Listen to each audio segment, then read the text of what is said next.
मी कुमार कुलकर्णी राहणार मने राजुरी. माझे वडील प्रभाकर हरी कुलकर्णी, वय वर्ष 97.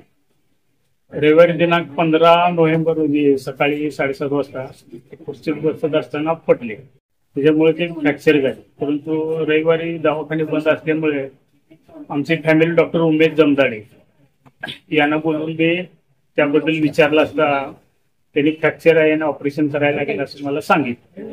त्यानुसार मी सोमवारी DS कुलकर्णी सांगली त्यांच्या श्रद्धा हॉस्पिटलमध्ये वडिलांना घेऊन आलो. वडिलांना घेऊन आल्यानंतर तिथे डॉक्टरनी पाहिलं आणि मला काही एक्सरे काढायला सांगितले.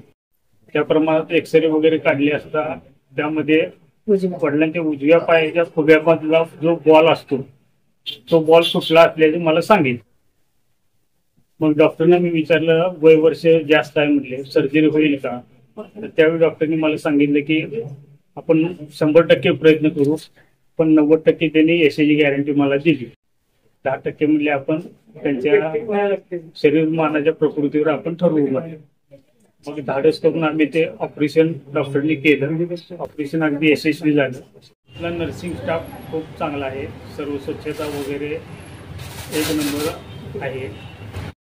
सर्वसामान्य लोकांसाठी सुद्धा हॉस्पिटल खूप चांगलं आहे आणि सर्वांनी इथं आल्यानंतर आम्हाला खूप चांगल्या प्रकारे सहकार्य केलं, मदत केली.